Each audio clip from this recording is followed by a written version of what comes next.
तो मैं आप सबका स्वागत करता हूं आज के ये वेबिनार में।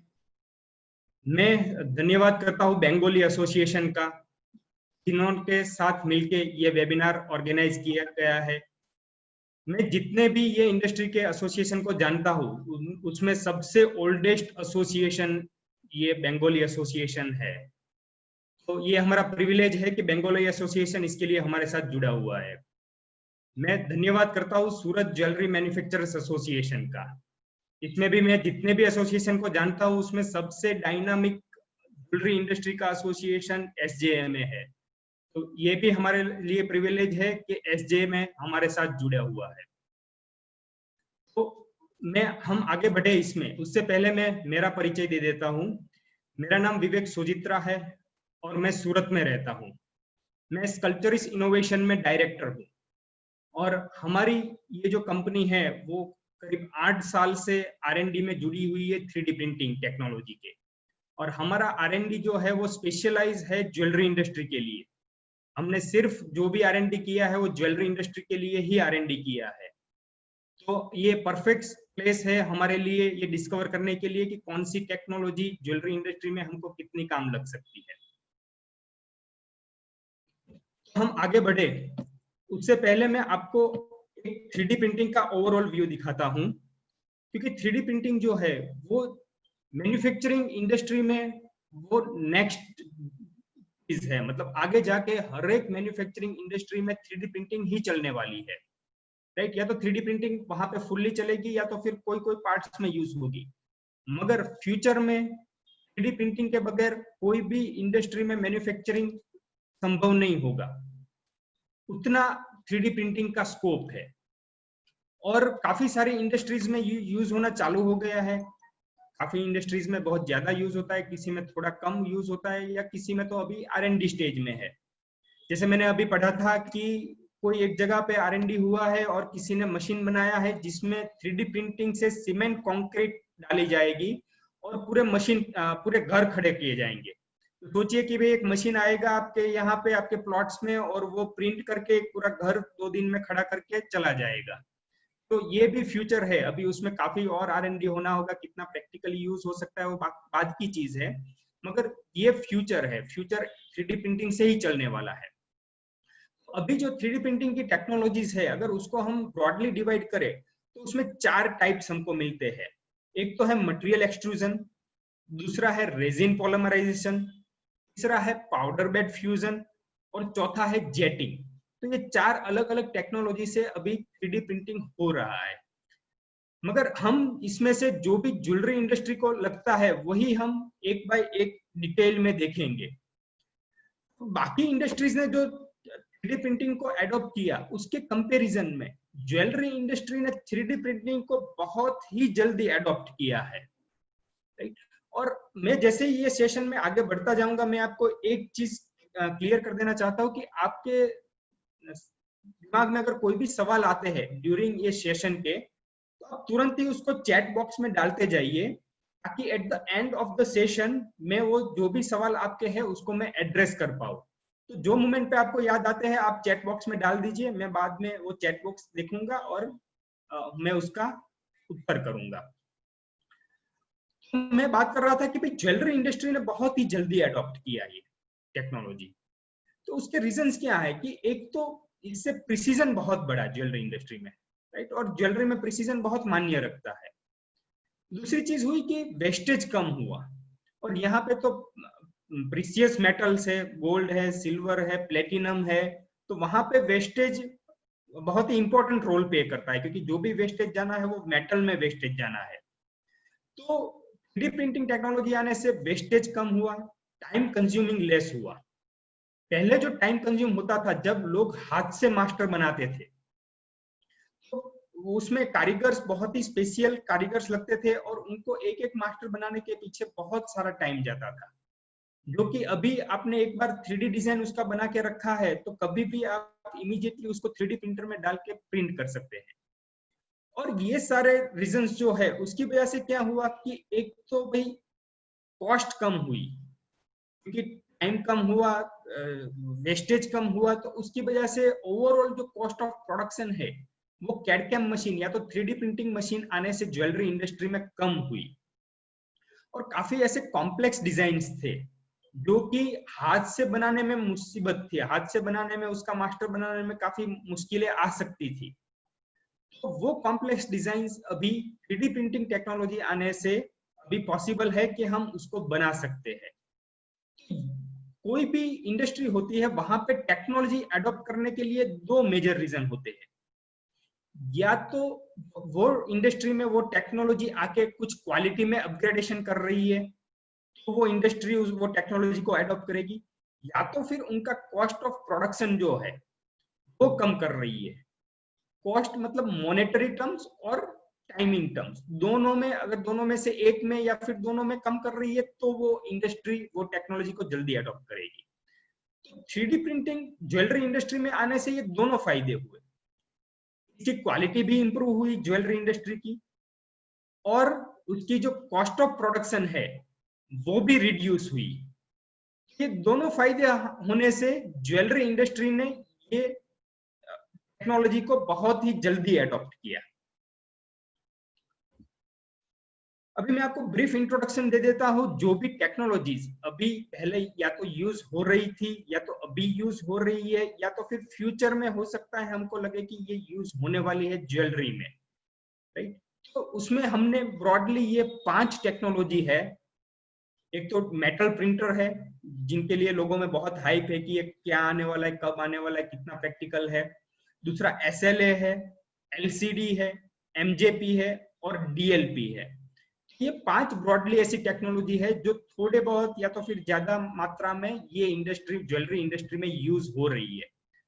हम one by one each and every जो टेक्नोलॉजी है उसके बारे में हम डिटेल में देखेंगे, ताकि आपको पता चले कि कौन सी टेक्नोलॉजी के क्या फायदे हैं और कौन सी टेक्नोलॉजी के क्या नुकसान है, ताकि आप अपने हिसाब से आप बेस्ट टेक्नोलॉजी को चुन सकते हैं। सबसे पहले हम देखते हैं मेटल प्रिंटर्स। धवल भाई, ये जो लाइन किसी ने ऊपर बना दी है, अगर उसको आप रिमूव कर सकते हैं तो देख लीजिए, किसी पार्टिसिपेंट से वो हो गई है। ओके, तो सबसे पहले हम देखते हैं मेटल प्रिंटर्स। ये मेटल प्रिंटर्स जो है ना, वो बहुत ही हाइप क्रिएट किया इसने जब लोगों को पता चला कि भाई ऐसा भी कोई 3D प्रिंटर आने वाला है। लोगों को लगा कि अगर ऐसा कोई 3D प्रिंटर आ जाता है तो हमारी इंडस्ट्री बिल्कुल चेंज हो जाएगी। मतलब सोचो कि हमने 3D डिजाइन बनाया और सीधा ही कोई 3D प्रिंटर ऐसा है कि जिसके अंदर गोल्ड में ही बन के हमारे पास सीधा रेडीमेड आ जाता है। तो काफी लोगों के दिमाग में इसके बारे में जानने की जिज्ञासा है। तो ये डेफिनेटली ये फ्यूचर है, मगर अभी जो ये इसमें जो जहां पे भी ये है, तो वो मतलब अभी अभी ये प्रैक्टिकल नहीं है कि ये ज्वेलरी इंडस्ट्री में यूज हो पाएगा। तो इसके जो मेनली बेनिफिट्स है, वो बेनिफिट्स ये है कि इसमें जो है ना स्टेप्स बहुत कम हो जाते हैं। मतलब सीधा हमने 3D डिजाइन बनाया, प्रिंट किया, उसको पॉलिशिंग किया और हमारा मटेरियल रेडी हो गया। तो मैन्युफैक्चरिंग में स्टेप्स बहुत कम हो गए, कास्टिंग की कोई जरूरत नहीं है, सीधा ही प्रिंट होना है मेटल में, तो कास्टिंग की कोई जरूरत नहीं है। और कोई ऐसी ज्वेलरी होती है, कोई ऐसी डिजाइन होती है जिनको कास्ट करना हमको मुश्किल है, या तो फिर कास्ट करना इम्पॉसिबल है, उसको कैसे कास्ट करें हमको पता ही नहीं चल सकता है, राइट। तो वो भी हम 3D प्रिंट कर सकते हैं। तो ये उसके बेनिफिट्स है, मगर उसके जो लिमिटेशंस है ना वो भी बहुत ज्यादा है। मतलब कि सबसे बड़ा लिमिटेशन इसका ये है कि रफ सरफेस है, मतलब कि पाउडर फॉर्म में रहता है और लेजर से वो पाउडर में से मेल्ट कर करके उसको सॉलिड फॉर्म में लेजर कन्वर्ट करता है। वो जो लेजर घूमता है पाउडर के ऊपर, तो उसकी जो सरफेस बनती है ना वो बहुत ही रफ बनती है, मतलब एकदम वेवी सी सरफेस रहती है। जैसे रेती का हमने कुछ बनाया हो और उसका जैसा सरफेस रहेगा ऐसा सरफेस रहेगा। और वो आउटर एरिया में होता तो एक बार कोई प्रॉब्लम नहीं था, मगर इंटरनल एरियाज है, जैसे कि प्रॉन्ग के बीच में बहुत कम जगह पे है, तो वहां पे भी ऐसी सरफेस है कि उनको हमको क्लीन करना वो मतलब नेक्स्ट टू इम्पॉसिबल है, या तो फिर बहुत ही उसमें हमको कारीगरी मांग लेगा, या फिर बहुत ही टाइम वो खाएगा हमारा, राइट। तो वहां पे उसको क्लीन करना बहुत ही मुश्किल है, टाइम कंज्यूमिंग बहुत है, क्योंकि ये एक एक जगह पे लेजर घूम के उतना मेल्ट करेगा, फिर एक लेयर मेल्ट होगा, फिर वो उतना नीचे जाएगा, फिर पाउडर आएगा, फिर दूसरा लेयर वो प्रिंट करेगा। उसकी वजह से समझ लो आपको एक सिंगल रिंग भी प्रिंट करनी है ना, तो इसमें 6-7 घंटे आराम से लग जाएंगे। और पूरे दिन में अगर आप पूरे दिन में अगर आप इसको कंटिन्यूअसली करते हैं तो भी आप 3 से 4 रिंग से ज्यादा प्रिंट नहीं कर सकते हैं। और 3 से 4 रिंग इतना महंगा प्रिंटर लेके अगर आप करेंगे तो इसमें जो कॉस्ट ऑफ प्रोडक्शन है वो बहुत ही बढ़ जाएगा। और दूसरा है कॉस्ट ऑफ मशीन। तो अभी की जो स्थिति है उसमें ये मशीन की कॉस्ट भी काफी हाई है। मगर ये सबसे भी बड़ा जो अभी लिमिटेशन है वो है कॉस्ट ऑफ रॉ मटेरियल। इसका जो रॉ मटेरियल है ना वो पर्टिकुलर फाइननेस में गोल्ड पाउडर ही इसमें as a raw material use होगा। तो पर्टिकुलर फाइननेस में वो रॉ मटेरियल एक तो बहुत ही कम अवेलेबल है, और जो भी अवेलेबल भी है ना वो मतलब नॉर्मल जो हमारा गोल्ड का रेट रहता है उससे 20-25% ज्यादा उसका गोल्ड रेट है। और वो गोल्ड रेट जो ज्यादा है उसकी वजह से हमारा कॉस्ट ऑफ फाइनल आउटपुट भी बहुत ज्यादा आने वाला है, और उसमें वेस्टेज भी ज्यादा जाएगा क्योंकि पाउडर में प्रिंट हो रहा है। तो पाउडर में प्रिंट हो रहा है तो उसमें वहां पे पाउडर एवोपरेट होने का, मेल्टिंग लॉस होने का, राइट, और फिर उसका सरफेस बहुत रफ आ रहा है तो उसको हमको फिनिशिंग पॉलिशिंग करने में जो वेस्टेज जाएगा, तो ये सारे वजह से इसका कॉस्ट ऑफ प्रोडक्शन इतना हाई चला जाता है कि हमारी इंडस्ट्री में ये प्रैक्टिकली अभी पॉसिबल ही नहीं है कि ये कोई यूज होगा, या तो फिर कहीं पे भी यूज नहीं हो रहा है। हो सकता है कि आपको किसी मैन्युफैक्चरर ने कोई सैंपल दिखाया होगा, ज्वेलरी प्रिंट किया होगा हुआ, तो उन्होंने अपने यहाँ एज ए सैंपल उनको प्रिंट किया होगा, उसको मास प्रोडक्शन में ले जाना अभी प्रैक्टिकली वो वायबल नहीं है। या तो फिर कोई ऐसा ज्वेलर है जो मतलब डिजाइनर ज्वेलर है और जिनकी एमआरपी से बिकती है, उनको कोई मतलब नहीं है कि अंदर प्रोडक्शन कॉस्ट क्या आ रहा है। 1 लाख रुपए का गोल्ड है और वो ज्वेलरी 5 लाख रुपए में बिकती है।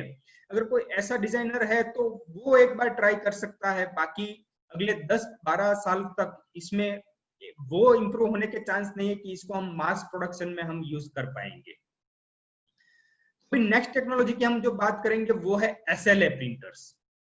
जैसे मेटल प्रिंटर्स में लेजर घूम के कवर करता है मेटल पाउडर को, वैसे ही SLA प्रिंटर्स में लेजर घूम घूम के क्योर करता है, मगर उसमें लिक्विड बेस्ड रेजिन रहता है।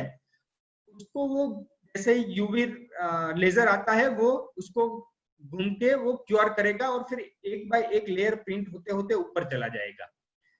ये टेक्नोलॉजी जो है वो हमारी ज्वेलरी इंडस्ट्री में पहले बहुत यूज हुई। जैसे आपको याद होगा वाइपर था, DWS है अभी भी। तो ये सारी जो टेक्नोलॉजी है वो SLA बेस्ड है। इसके बेनिफिट्स ये है, इसमें सरफेस बहुत अच्छी आती है और इसमें जो प्लेटफॉर्म साइज है वो बड़ा प्लेटफॉर्म साइज हम प्रिंट कर सकते हैं कंपैरेटिवली। मगर फिर भी ये टेक्नोलॉजी हमारी इंडस्ट्री से धीरे धीरे मतलब वो चलती चली गई कि इसकी जो लिमिटेशंस है वो उसको ओवरलैप करते थे उसके एडवांटेजेस से। तो उसके लिमिटेशंस है कि इसमें टाइम कंजम्पशन जो है वो बहुत बढ़ जाता है, मतलब टाइम ऑफ प्रिंटिंग जो है वो काफी ज्यादा है। अभी जो DLP प्रिंटर्स आते हैं उससे 7-8 गुना ज्यादा या तो 10 गुना ज्यादा टाइम लेता है ये प्रिंट करने में, तो बहुत ही ज्यादा टाइम कंजम्पशन है। दूसरा है कि इसमें जो मटेरियल कॉस्ट है वो कंपेरेटिव टू DLP हाई है, मगर फिर भी ये दो लिमिटेशंस जो है उसको ओवरलुक किया जा सकता है। मगर जो तीसरी इसकी लिमिटेशन है वो बहुत बड़ी है, वो ये है कि उसके अंदर एक गैल्वो मिरर यूज होता है, जो लेजर होता है उसको गाइड करता है कहाँ पे जाना है उसको। तो वो मिरर है ना, उस पे अगर थोड़ी सी भी डर्ट लग गई, थोड़ी सी भी धूल लग गई, या तो वो थोड़ा सा भी धुंधला हो गया, तो वो तुरंत इफेक्ट करेगा अपने प्रिंट आउट्स पे। वो प्रिंट आउट्स वहां से टूटना चालू हो जाएगा, या तो फिर वो पतला हो जाएगा, जितना उसका थिकनेस था उससे कम थिकनेस हो जाएगा, और उसमें टूटने के चांसेस बहुत बढ़ जाते हैं। और ये जो गैल्वो मिरर है ना वो इंटरनल पार्ट है, वो ऐसा नहीं है कि बाहर है और हमारा ऑपरेटर उसको क्लीन कर देगा। तो इंटरनल पार्ट है और बहुत ही सेंसिटिव पार्ट है, तो उसको उसके लिए हमको इंजीनियर को ही बुलाना पड़ेगा और इंजीनियर ही उसको कर सकता है। तो उसकी वजह से इसमें मेंटेनेंस, वैसे बोले तो इसको इंजीनियर्स को बार बार बुलाना और फिर बार बार प्रॉब्लम्स आना वो इसमें बहुत ही कॉमन चीज है। इसकी वजह से SLA प्रिंटर्स धीरे धीरे हमारी इंडस्ट्री में यूज होना कम होते चालू हो गए। अभी जो नेक्स्ट टेक्नोलॉजी है वो है LCD प्रिंटर्स। तो मतलब 3-4 साल पहले ऐसा था कि ये एलसीडी प्रिंटर्स जो है ना वो हमारी इंडस्ट्री का पूरा इंडस्ट्री का सिस्टम चेंज कर देगा। ऐसा लगता था कि हर डेस्क पे मतलब जो भी डिजाइनर बैठा है उसके बगल में एक 3D प्रिंटर पड़ा होगा। ये फ्यूचर दिख रहा था सबको, और हमको भी ये फ्यूचर दिख रहा था कि हाँ ये एलसीडी प्रिंटर आया है तो अभी ये पूरी इंडस्ट्री को चेंज कर देगा। उसका मेन रीजन था कि इसकी जो कॉस्ट है वो बहुत ही लो है, मतलब 1.5-2 लाख रुपए में एक अच्छा सा प्रिंटर हमको मिल जाता है, और इसका प्लेटफॉर्म साइज जो है वो बड़ा है। तो उसकी वजह से मतलब 2018 की मैं अगर बात करूं, IIJS 2018 में जो IIJS था, तो एक स्टॉल छोड़ के एक स्टॉल पे कोई ना कोई 3D प्रिंटर पड़ा था जो LCD बेस्ड टेक्नोलॉजी का था। क्योंकि जो भी टूल्स में डीलिंग करते थे या जो भी बाकी मशीनरीज में डील करते थे, राइट, और ये मशीन बनाना भी कंपेरेटिवली इजी है बाकी मशीनों से। तो चाइना, बहुत सारे इसके मैन्युफैक्चरर हो गए और स्पेशली चाइना में बहुत लोगों ने इनको मैन्युफैक्चरिंग चालू कर दिया।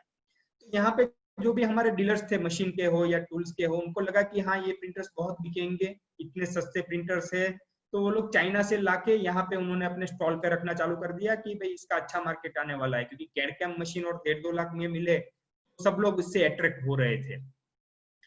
मगर जैसे ही IIJS और हमको भी लगा था कि हाँ ये इन थिंग है, हमने भी इस पे R&D चालू कर दिया और हमने भी ऑलमोस्ट रेडी थे मशीन लॉन्च कर सके वहां तक में। मगर तब तक में हमको इसका फ्यूचर दिख गया, क्योंकि ये जो है चिप मशीन है मगर रिलायबल बिल्कुल नहीं है। तो उसकी लिमिटेशन ये है कि एक तो इसकी स्पीड स्लो है, सरफेस जो है वो इतनी रफ है कि वो हमको ज्वेलरी में नहीं जमता है, या तो फिर उस पर बहुत काम करना पड़ता है। और उसमें जो है ना वो लाइट सोर्स के हिसाब से एक LCD स्क्रीन यूज होती है, जैसे हमारे मोबाइल फोन पे एक स्क्रीन होती है या तो फिर टैबलेट में जैसे स्क्रीन होती है, वैसे उसमें एक अंदर एक स्क्रीन लगती है। वो स्क्रीन जो है ना उसमें पिक्सेल्स जो है वो उसकी यूनिफॉर्मालिटी नहीं रहती, वो कई बार कहीं से ज्यादा लाइट आती है, कहीं से कम लाइट आती है। तो उसकी वजह से क्या होता है कि पूरा जो एक प्लेटफॉर्म हमने रखा है उसमें अलग अलग आइटम्स रखे हुए हैं, तो कहीं पे कोई पार्ट जो हमने बनाया है डिजाइन उससे ज्यादा मोटा आ जाएगा, कहीं पे पतला आएगा, कहीं पे टूटेगा, और उसमें कोई यूनिफॉर्मिटी है ही नहीं, और वो चेंज होती रहती है, मतलब एक बार एक जगह पे अच्छा आया, दूसरी बार दूसरी जगह पे अच्छा आएगा।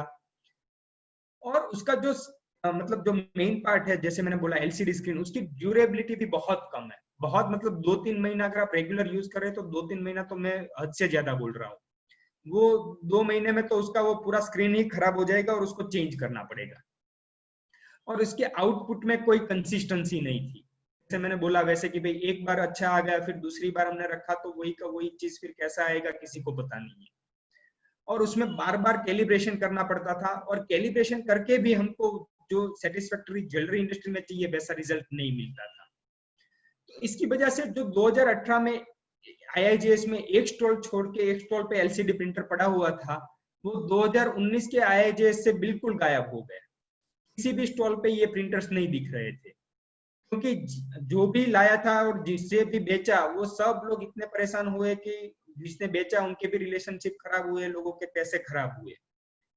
तो ये टेक्नोलॉजी हो सकता है कि फ्यूचर में इसमें और कुछ बहुत बड़ा इंप्रूवमेंट आ जाए और ज्वेलरी इंडस्ट्री में यूज होना चालू हो जाए, मगर फिलहाल इसका ज्वेलरी इंडस्ट्री में यूज ऑलमोस्ट नील जैसा हो गया है।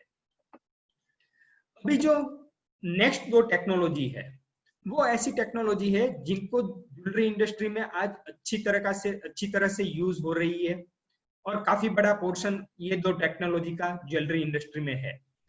तो उसमें मैं पहले बात करूंगा जेट प्रिंटर्स की। तो जेट प्रिंटर्स जो है वो पहले बहुत यूज होना चालू हो गए थे, HR मशीन जिनको हम जानते हैं कि नॉर्मली वही मशीन लोग इंडिया में और चाइना में मेनली यूज करते थे ज्वेलरी इंडस्ट्री में। कि इसका रीजन ये था कि इसमें easy pre and post printing process है, मतलब पहले सपोर्ट लगाना फिर प्रिंट हो गया उसके बाद सपोर्ट क्लीन करना, वो सब बहुत इजी है उसमें। दूसरा एक उसका वो फिर वो धीरे धीरे यूज कर होना कम हो गया वो टेक्नोलॉजी, मतलब नए मशीन आने तो ऑलमोस्ट बंद हो गए थे, मगर फिर भी थोड़ा चला क्योंकि उसमें डायरेक्ट वैक्स वाला ऑप्शन आया, जो कि सीधा वैक्स में प्रिंटिंग पॉसिबल है ये टेक्नोलॉजी से। इसमें प्लेटफॉर्म साइज बड़ा है और रिजोल्यूशन उसका इतना है कि भाई वो ज्वेलरी इंडस्ट्री में चल जाए। मगर ये जो टेक्नोलॉजी है ना वो ज्वेलरी के लिए नहीं बनी हुई है। मतलब ये इंडिया और चाइना में ही ज्यादातर ज्वेलरी में यूज हो रही थी, मगर जो अपना यूरोप है या फिर डेवलप कंट्रीज है जो टेक्नोलॉजी में आगे है, वहां पे कहीं पे भी ये टेक्नोलॉजी यूज नहीं हो रही थी। उसकी लिमिटेशंस ये है कि एक तो इसमें कॉस्ट ऑफ मशीन जो है वो हाई है, मतलब 50-60 लाख रुपए का वो मशीन आता है। रॉ मटेरियल की कॉस्ट जो है वो हाई है, वो एक बहुत बड़ा लिमिटेशन है उसका।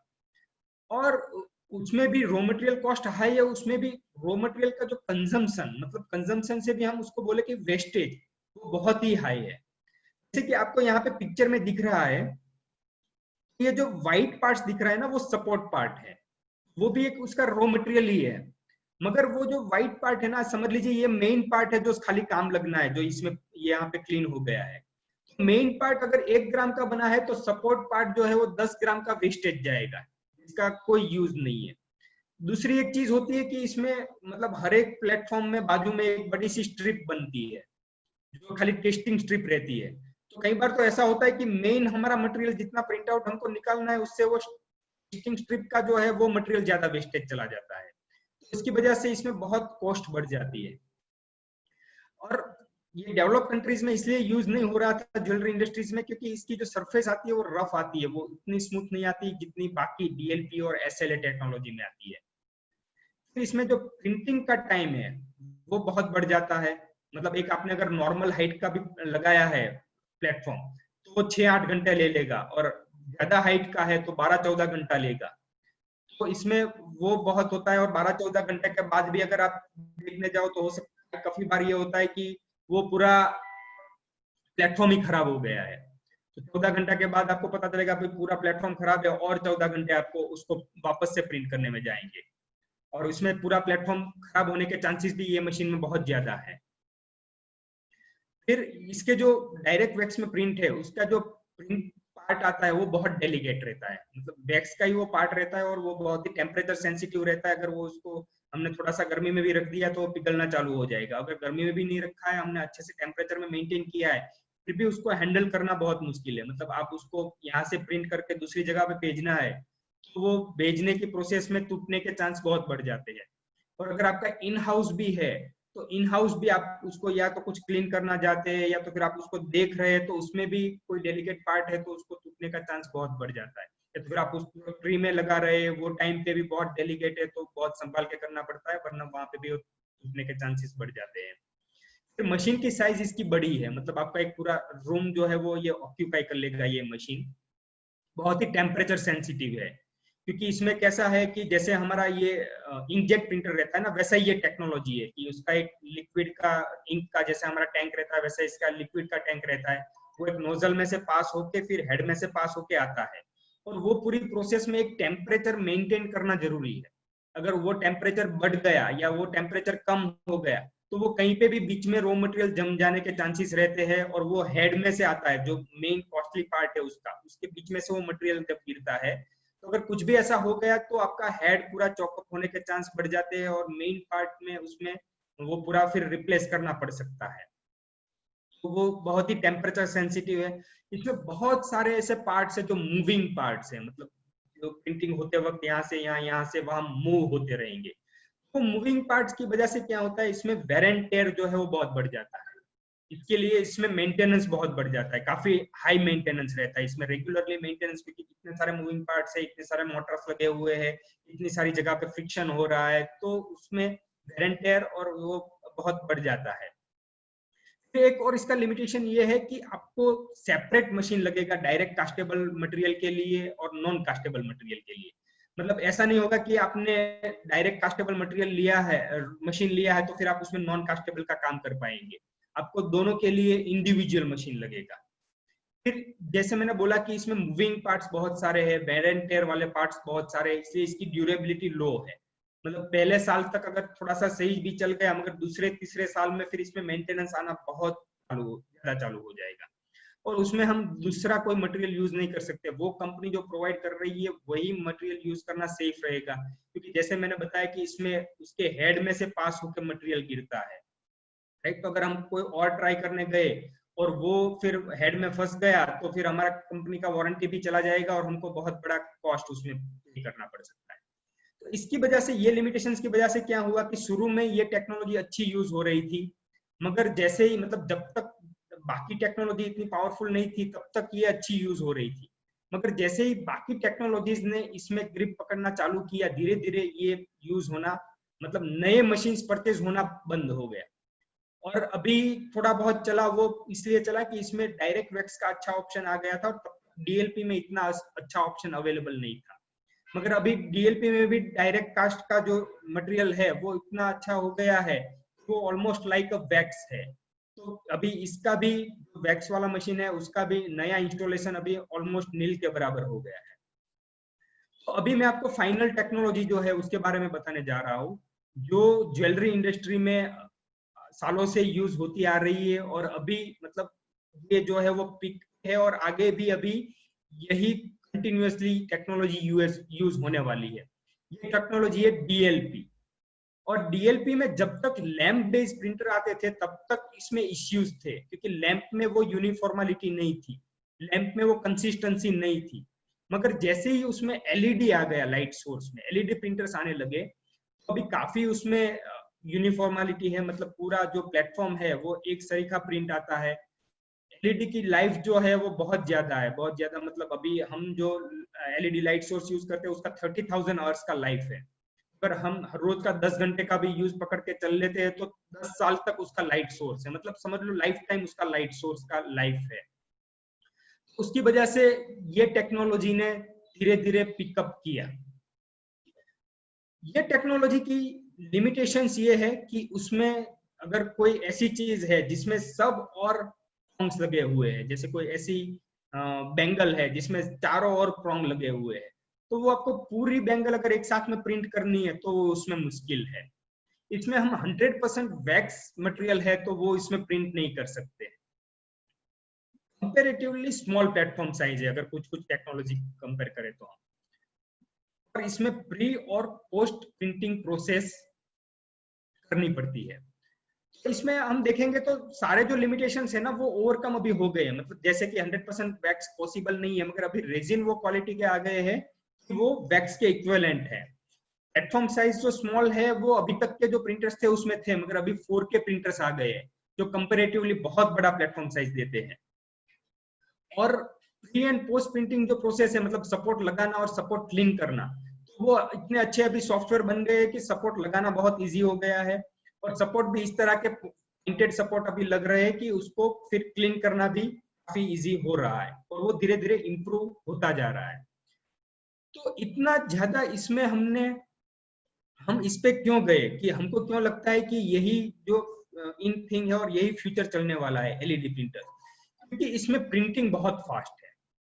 अगर हम एक नॉर्मल रिंग का प्लेटफॉर्म पकड़ लेते हैं और पूरा प्लेटफॉर्म हमारा रिंग का भरा हुआ है तो 20-25 मिनट में आराम से प्रिंट हो जाएगा। अगर समझ लो कि एक नॉर्मल साइज का हमारा प्रिंटर है तो उसमें 20-25 रिंग आ जाएगी, तो 20-25 रिंग 20-25 मिनट में प्रिंट हो जाएगी। इसकी सरफेस क्वालिटी जो है वो अच्छी है, यूजर फ्रेंडली है, मतलब कोई भी कंप्यूटर का बेसिक जानकार आदमी है तो वो भी इसको ऑपरेट कर सकता है थोड़ी सी ट्रेनिंग लेके। इसमें जो रिजल्ट है ना उसकी कंसिस्टेंसी हाई है, मतलब कंटिन्यूअसली एक सरीखा रिजल्ट इसमें आता रहेगा। मेंटेनेंस लो है क्योंकि इसमें मूविंग पार्ट्स बहुत ही कम है, और दूसरी चीज की इसमें रॉ मटेरियल मशीन के अंदर से कहीं नहीं जाना है, वो एक्सटर्नल एक ट्रे रखी है और ट्रे में ही वो रॉ मटेरियल रहना है। उसकी वजह से इसमें मेंटेनेंस ऑलमोस्ट नील जैसा मेंटेनेंस है। मटेरियल प्राइस जो है वो काफी कम है, लो है, और वो डे बाय डे कम होती जा रही है। जैसे ही इसका कंजम्पशन बढ़ता जा रहा है वो डे बाय डे उसकी मटेरियल प्राइस कम होती जा रही है। इंस्टॉलेशन इजी है, मतलब 3-4 घंटे में वो आपके पास रेडी टू यूज हो जाता है। लाइफ बहुत ही लॉन्ग है क्योंकि इसमें मूविंग पार्ट्स कम है, और उसका जो एलईडी सोर्स है उसका भी लाइफ बहुत ज्यादा है। तो मतलब इसकी long life, long lasting machine है ये, और उसकी वजह से ही हम 3 साल का वारंटी देते हैं इसमें। फिर इसमें जो मशीन साइज है वो कॉम्पैक्ट है, मतलब वो इतनी कॉम्पैक्ट है कि अगर आपका डिजाइनर्स का रूम है तो वहां पे भी आप एक टेबल पे उसको एक कोने में रख सकते हैं। ये मशीन को जैसा अपना नॉर्मल प्रिंटर जितना जगह लेता है उतना ही या थोड़ा सा उससे ज्यादा जगह लेगा, बहुत ज्यादा ये जगह नहीं रोकेगा। फिर ये इसको बार बार कैलिब्रेशन करने की जरूरत नहीं है, और मशीन की जो प्राइस है वो कंपेरेटिवली लो है। 8 लाख से लेके 14 लाख की रेंज में अलग अलग साइज के आपको अच्छी कंपनी के प्रिंटर मिल जाएंगे। रिजोल्यूशन इसका हाई है और एक ही मशीन में कास्टेबल और नॉन कास्टेबल दोनों मटेरियल यूज किए जा सकते हैं। उसमें ऊपर ट्रे ही रहता है, जिसके अंदर आपने कास्टेबल मटेरियल डाला तो कास्टेबल प्रिंट कर पाएंगे, अगर आपने नॉन कास्टेबल मटेरियल डाला तो नॉन कास्टेबल प्रिंट कर पाएंगे। तो एक ही मशीन में दोनों सॉल्यूशन मिल जाते हैं। तो ये सारे जो इनके हैं, और ये एवर इवॉल्विंग ये टेक्नोलॉजी भी बहुत पुरानी है। जो टाइम पे SLA थे या फिर मतलब बाकी सारी टेक्नोलॉजी थी, उतनी ही टेक्नोलॉजी ये पुरानी है। एनविजन टेक वगैरह जो सारी पुरानी कंपनी थी जो अच्छा सा इसमें बिजनेस कर रही थी, मगर ये एवर इवॉल्विंग है, मतलब इसमें कंटिन्यूअसली इंप्रूवमेंट हो रहे हैं और आगे भी कंटिन्यूअसली इंप्रूवमेंट होते रहेंगे। तो इनकी जो भी लिमिटेशंस थी वो सारी ओवरकम हो गई है आज, और आगे और भी वो इंप्रूव होने वाली है। इसीलिए हमने पहले से जो भी हमने मार्केट में लॉन्च किए हैं मॉडल, वो सारे हमने यही टेक्नोलॉजी के लॉन्च किए हैं। अभी मैंने जो भी 5 टेक्नोलॉजी की आपको बात की, मैं पांचों 5 टेक्नोलॉजी आपको मैं समराइज करके एक ही स्क्रीन में दिखा देता हूं। तो यहाँ पे ये जो है ये सारी टेक्नोलॉजीज है, metal printer, SLA printer, LCD, MJP और DLP। और यहाँ पे है कॉस्ट ऑफ मशीन, और आप इजीली अंडरस्टैंड कर सके इसलिए उसको स्टार दिए हैं। जितने ज्यादा स्टार है वो उतना फेवरेबल है हमारे लिए, राइट। तो कॉस्ट ऑफ मशीन जो है वो मेटल प्रिंटर बहुत महंगा है तो उसमें हमने कम स्टार दिए हैं। LCD प्रिंटर बहुत सस्ता है तो उसमें हमने 4 स्टार दिए आउट ऑफ 5, और DLP मीडियम है तो उसमें हमने 3 स्टार दिए। ऐसे ये कॉस्ट ऑफ आउटपुट है, राइट, तो उसमें DLP प्रिंटर का सबसे कॉस्ट ऑफ आउटपुट कम आ रहा है। स्पीड जो है वो मतलब DLP प्रिंटर से आसपास से नजदीक में भी कोई और प्रिंटर नहीं है। क्वालिटी जो है वो SLA और DLP प्रिंटर ये दोनों में अच्छी क्वालिटी आती है। और मेंटेनेंस भी जो है वो DLP प्रिंटर के आसपास में और कोई मशीन ऐसा नहीं है कि जो इसको मेंटेनेंस के नजदीक भी जा सके, इतना कम मेंटेनेंस इसमें है। ये पिक्चर से आप ओवरऑल देख सकते हैं कि सब जगह पे DLP LED जो है वो आगे निकल रहा है। अभी आपको लगेगा कि हो सकता है कि हमारी कंपनी जो है वो यही मॉडल्स जो है वो बेच रही है या यही मॉडल्स जो है वो बना रही है इसलिए हम इसको प्रमोट कर रहे हैं, ऐसा नहीं है। हमारी कंपनी का जो मोटो था वो था कि ज्वेलरी इंडस्ट्री के लिए 3D प्रिंटर्स बनाना, और हमने बहुत सारी टेक्नोलॉजी में R&D किया हुआ है, मगर हमको लगा कि यही बेस्ट सुटेबल 3D प्रिंटर है ज्वेलरी इंडस्ट्री के लिए, इसीलिए हमने यही टेक्नोलॉजी लॉन्च की और इसी में हम इवॉल्व करते जा रहे हैं। अभी मैं थोड़ा सा हमारी कंपनी के बारे में बता देता हूं। तो स्कल्पचरिस इनोवेशन जो है वो NCH ग्रुप का पार्ट है, और NCH ग्रुप 15 साल से ज्वेलरी इंडस्ट्री के साथ जुड़ा हुआ है। और हमारा जो NCH ग्रुप है वो हमारा टॉप नॉच क्वालिटी और हाई प्रिसीजन के लिए जाना जाता है। और हमारी जो स्कल्पचरिस इनोवेशन है वो हमारी R&D कंपनी है, मतलब हम 8 साल से ये R&D कर रहे हैं, और जब तक हम R&D में सेटिस्फाइड नहीं थे, हमने बहुत सारी टेक्नोलॉजी के अलग अलग मशीन में R&D किया और बनाया, तब तक हम कंप्लीटली सेटिस्फाइड नहीं थे, हमने उसको मार्केट में लॉन्च नहीं किया था। हम और कंटिन्यूअसली इवॉल्विंग है, मतलब ऐसा नहीं है कि एक बार हमारे मॉडल्स बन गए तो हम उसमें भी कंटिन्यूअसली इवॉल्व करते रहते हैं। हम पूरा देखते रहते हैं कि भाई ज्वेलरी इंडस्ट्री में कौन सी नई टेक्नोलॉजी आ रही है, उसमें क्या हो सकता है, उसमें भी सब में हम R&D करते रहते हैं। तो हम ऐसी एक R&D कंपनी है जो ये गोल लेके बैठी है कि आज तक यूरोप से इंडिया में मशीन आते थे, तो हमको नेक्स्ट 2 साल में इंडिया से यूरोप में मशीन भेजने हैं। तो चाइना तो कोई हमारी कंपटीशन में नहीं है, मगर हम वो गोल लेके बैठे हुए कि भाई यूरोप में जाके हम यूरोपियन क्वालिटी को बिल्ड करके हम इंडियन मशीन्स वहां पे सेल करें।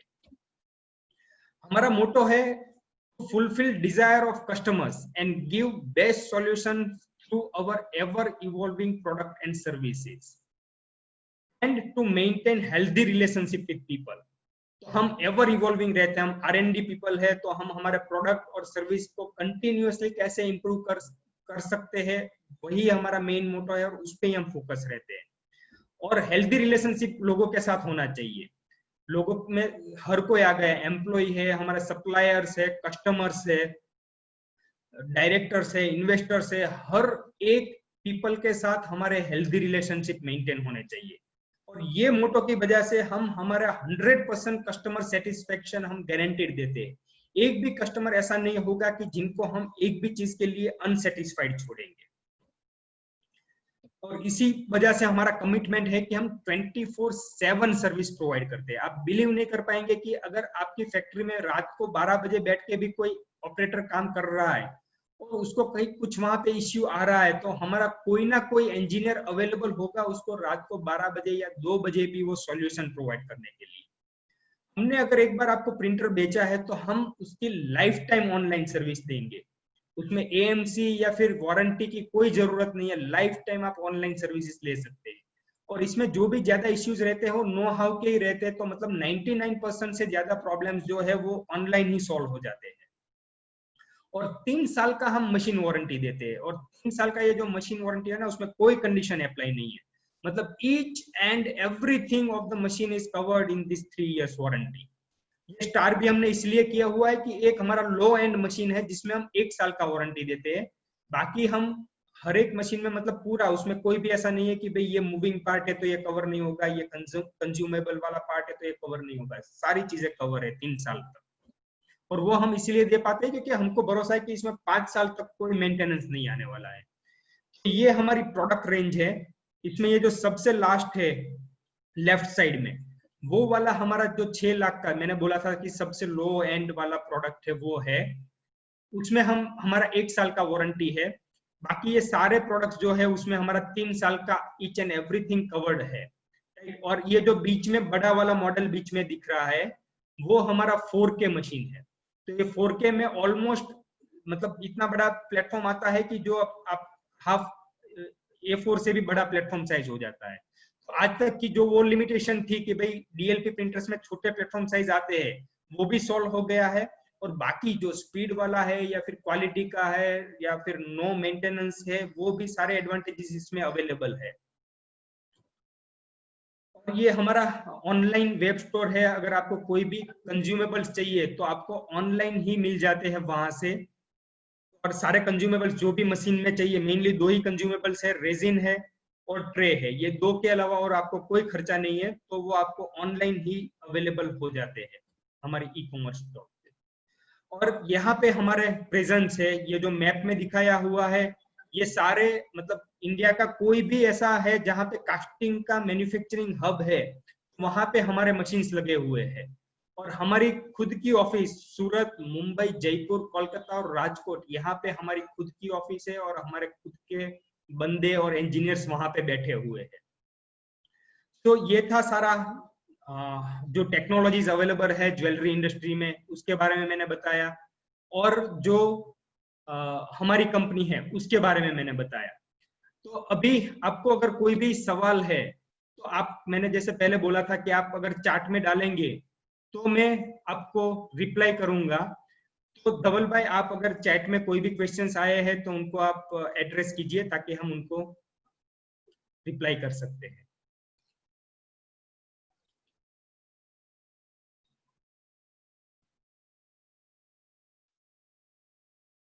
Yes, धवल भाई, are you listening me? Dilip भाई? Yes, sir. Yes, I have forwarded you the messages. Okay.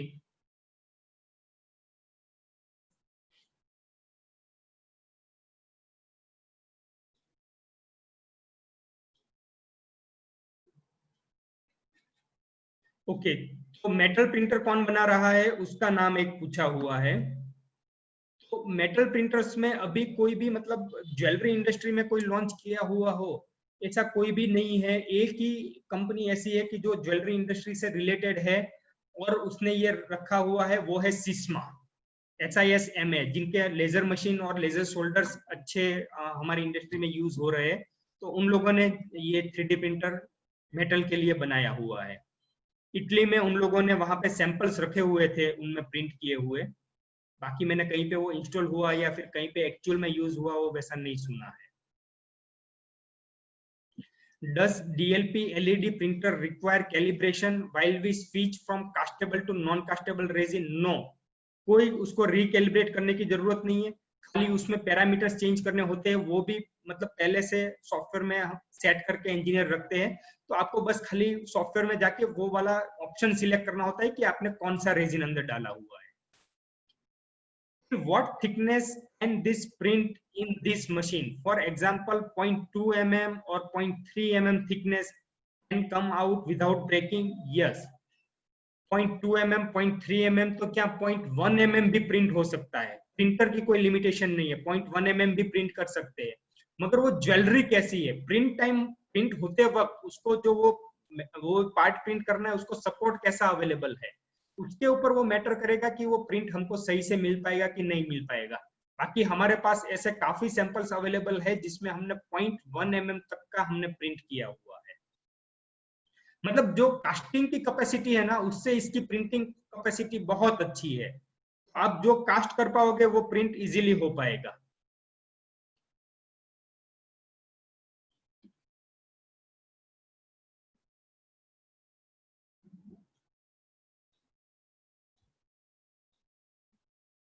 फिर नेक्स्ट क्वेश्चन है, also please give information about the resin, which quality should be used for good quality. मतलब resin जो है वो आपकी क्या क्या अलग अलग रिक्वायरमेंट है, उसके हिसाब से हमारे पास अलग अलग टाइप के रेजिन्स अवेलेबल है. तो वो आपकी टेक्नोलॉजी को देख के हम उसमें आप मतलब आपका यूजेज को देख के हम आपको सजेस्ट कर सकते हैं कि कौन सा रेजिन आपको बेस्ट सूट करेगा. How do you compare with laser and LED technology. Okay, तो लेजर जो है ना, लेजर जो है वो मतलब दोनों टेक्नोलॉजी सेम है. उसमें ऊपर रेजिन रहना है टैंक के ऊपर, और नीचे से यूवी या तो लेजर आएगा या तो फिर वो डीएलपी है तो डीएलपी में पूरा एक साथ में प्रोजेक्शन आएगा. इसमें फर्क दोनों में ये है कि जब वो लेजर आता है ना, तो लेजर जो है वो एक मिरर पे गिरता है और मिरर से रिफ्लेक्ट होकर ऊपर आता है. तो अगर मिरर में थोड़ा भी डस्ट लग गया या फिर उसमें थोड़ा सा भी कुछ हो गया तो वो टूटने के चांस बहुत बढ़ जाते हैं और उससे एरर आने के चांस बहुत बढ़ जाते हैं. वो एक लेजर की लिमिटेशन है. दूसरी लेजर की लिमिटेशन ये है कि लेजर का जो पॉइंट होता है वो बहुत ही पतला होता है और वो घूम घूम के पूरा प्रिंट करता है. मतलब एक स्लाइस को प्रिंट करने के लिए भी उसको हर जगह पे घूमना पड़ेगा, तो बहुत टाइम कंज्यूमिंग है. जबकि डीएलपी में वो प्रोजेक्टर के जैसा रहता है, एक साथ में पूरी स्लाइड लाइट आता है और एक साथ में पूरी स्लाइड प्रिंट हो जाती है, तो वो बहुत ही फास्ट प्रिंट करता है.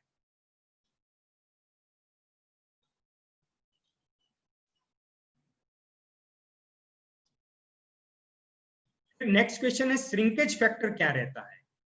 तो श्रिंकेज जो है ना, कोई भी 3D प्रिंटिंग होगा तो उसमें श्रिंकेज तो आना ही है, मगर वो श्रिंकेज जो है ना वो प्री डिफाइन होता है. हमको पहले से पता होता है कि इतना श्रिंकेज आने वाला है, इसमें इतना परसेंटेज श्रिंकेज आने वाला है.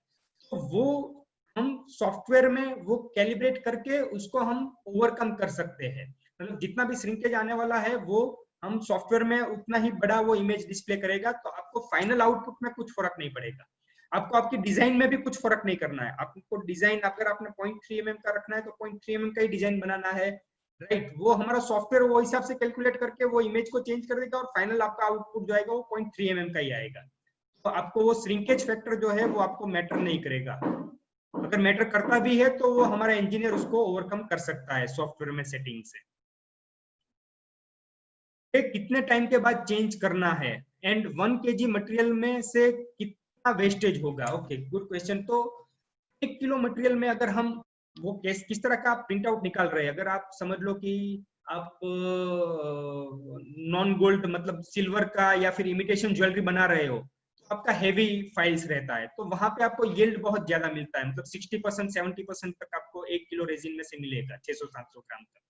और अगर आप बहुत ही बारीक चीज बना रहे हो, जैसे कि वो जाली वाला है या फिर ऐसा कुछ बना रहे हो टर्किश डिजाइन जैसा, तो आपको 350 ग्राम तक मिलेगा. मगर ऑन एवरेज अगर कोई ऑफर कर रहा है कि जिसके पास सारा काम आ रहा है अलग अलग टाइप का, 40 to 45% यील्ड मिलता है. मतलब 1 किलो में से 400 से 450 ग्राम तक आप सेफली पकड़ के चल सकते हैं कि उतना आपको मिलेगा.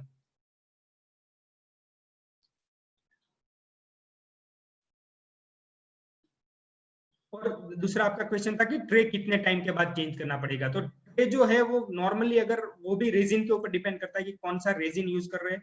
दूसरा आप उसको कैसे मेंटेन कर रहे हैं. अगर आप एवरी नाइट को अगर उसको क्लीन करके रखते हैं, फिर आप एवरी यूज के बाद वो फिल्टर करके अंदर रेजिन डालते हैं ताकि वो पार्टिकल्स बीच में कहीं पे चिपक जाए और वो खराब ना कर दे, तो 2-3 महीने तक ट्रे आराम से चल सकती है. और अभी ट्रे भी उसका कॉस्ट भी बहुत कम हो गया है जो पहले था उसके मुकाबले। I have a small workshop with 3D printer is suitable for me. Please answer. तो मैं अभी मेरा जो है हमारा नंबर्स हम यहाँ पे डिस्प्ले हो ही रहा है अभी, तो आप वहां पे डाल के हम आपको कांटेक्ट करेंगे और हम आपको बताएंगे कि भाई आपका कैसा यूजेज है, क्या यूजेज है और आपकी क्या है, तो उसके हिसाब से हम आपको 3D प्रिंटर सजेस्ट कर सकते हैं। एमजेपी और इसके प्रोडक्शन में कितना डिफरेंस है, तो वैसे अगेन वो आएगा कि किस टाइप का आप वो बनाते हैं, मगर अगर आप 4K के साथ कंपेयर करेंगे तो एमजेपी से डबल प्रोडक्शन आ जाएगा 4K में, जो कि करीब 24 लाख का मशीन है। और अगर आप 12 लाख के मशीन की कंपैरिजन करेंगे तो एमजेपी में जितना प्रोडक्शन आएगा उतना आपका इसमें आ जाएगा नॉर्मली में। मगर ये जो मैं बात कर रहा हूँ वो नॉन कास्टेबल मटेरियल में बात कर रहा हूँ। अगर आप कास्टेबल मटेरियल प्रिंट करने जा रहे हैं डीएलपी में तो आपका टाइम मतलब डबल हो जाएगा, तो एमजेपी से आधा प्रोडक्शन आएगा 12 लाख के मशीन में। अगर वो 4K है तो एमजेपी के जितना ही प्रोडक्शन आ जाएगा।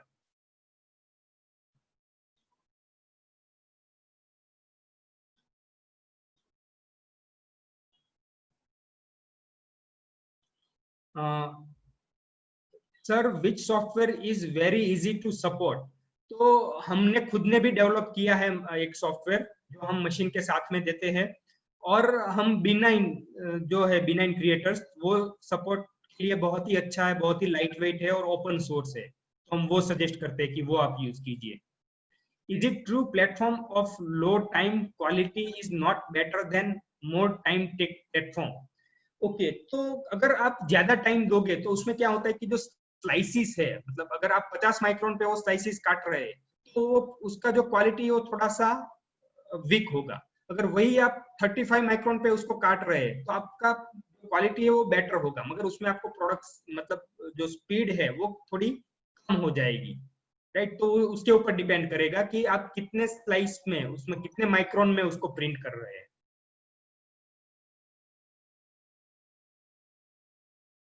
Is it constable after having print of 0.3 mm? वो मतलब मटेरियल तो कास्टेबल है, आपकी कास्टिंग की कैपेसिटी कितनी है वो फिर उसके ऊपर डिपेंड करेगा। हमारा XY रिजोल्यूशन कितना है, तो वो मॉडल वाइज अलग अलग है। 52 माइक्रोन से लेके 59 माइक्रोन तक का हमारा अलग अलग XY रिजोल्यूशन है, तो वो हम आपको मॉडल के हिसाब से बता सकते हैं। इट्स डीएलपी प्रोजेक्टर एलईडी, हाँ अभी जो भी आ रहे हैं, हमारी कंपनी तो जब एलईडी आया उसके बाद में ही हमने मार्केट में लॉन्च किया। पहले हमने R&D बहुत किया था जब लैम्प बेस्ड था, मगर हम सेटिस्फाइड नहीं थे उनसे तो हमने लॉन्च नहीं किया था। तो हमारे जितने भी मॉडल्स है वो सारे एलईडी बेस्ड है, उसमें कोई भी लैंप बेस्ड नहीं है। और अभी ज्यादातर जो भी मार्केट में बाकी भी डीएलपी प्रिंटर्स आ रहे हैं वो ज्यादातर एलईडी बेस्ड ही आ रहे हैं। दूसरा एक सवाल है प्रोजेक्टर की कॉस्ट क्या होगी, तो प्रोजेक्टर कभी भी आपको वो पूरा प्रोजेक्टर चेंज करने की जरूरत नहीं पड़ेगी, राइट। हो सकता है कि उसका कोई पार्ट चेंज करने का जरूरत पड़े, हाईएस्ट से हाईएस्ट कॉस्टली पार्ट जो है वो उसका लैंप रहता है, एलईडी लैंप आता है, राइट। तो अगर वो भी आपको चेंज करने का जरूरत पड़ेगा तो वो 50,000 से लेके 80,000 रुपीज के बीच में वो नॉर्मली लैंप आ जाता है, मगर वो भी कभी भी वो जरूरत नहीं पड़ेगा, हम ऐसा ही मान के चलते हैं।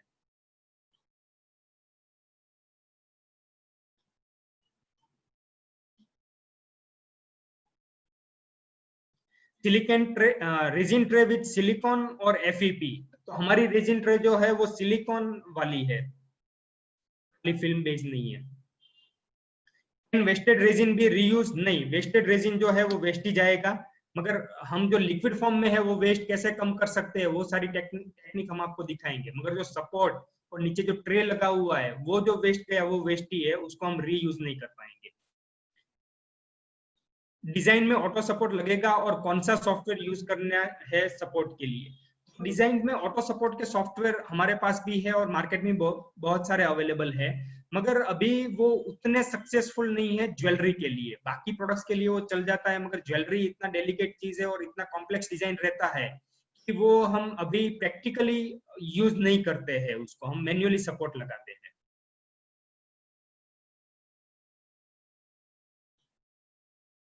प्राइस ऑफ 4K का हमारा जो मशीन है वो 24 लाख प्लस जीएसटी का है, 24 लाख प्लस जीएसटी। आपको और जानना है तो आप ये नंबर पे फोन करके जान सकते हैं।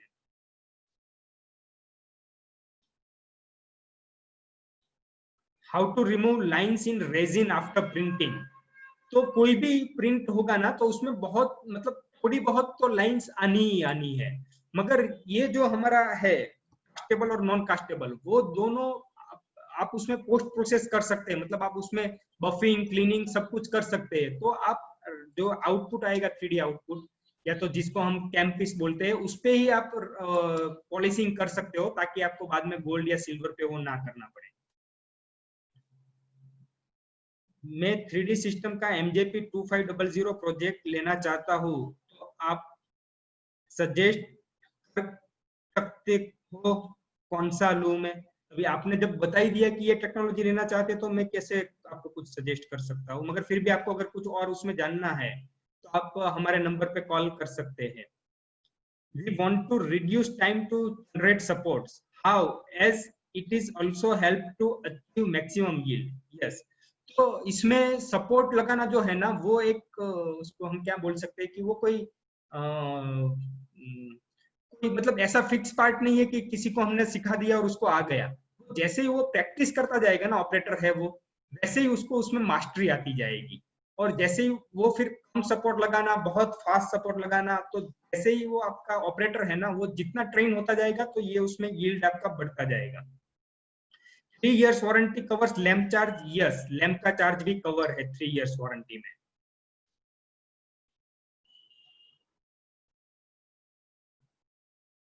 प्रॉन्ग्स में बफिंग पॉसिबल नहीं है। यस, प्रॉन्ग्स में बफिंग पॉसिबल नहीं है। ये सारे क्वेश्चंस थे। अभी एक जिग्नेश भाई का रेज हैंड था, तो अगर देखिए धवल भाई, आप जिग्नेश भाई को अनम्यूट कर सकते हैं, तो जिग्नेश भाई लक्कड़ को, उनको कुछ पूछना है तो।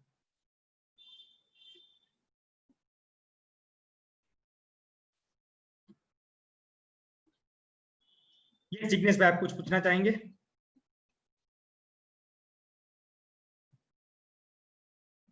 ओके, तो यहाँ पे हमारे सारे सवाल जवाब खत्म होते हैं, मगर फिर भी अगर आपको कोई भी क्वेश्चन है तो ये हमारा नंबर है 9574743570, और हम सूरत से ऑपरेट होते हैं, मगर पूरे इंडिया में हमारा प्रेजेंस है। तो आप कोई भी क्वेश्चन हमको ये नंबर पे भेज के आप पूछ सकते हैं, राइट? हम आपको इमीडिएटली कांटेक्ट करेंगे उसके बारे में।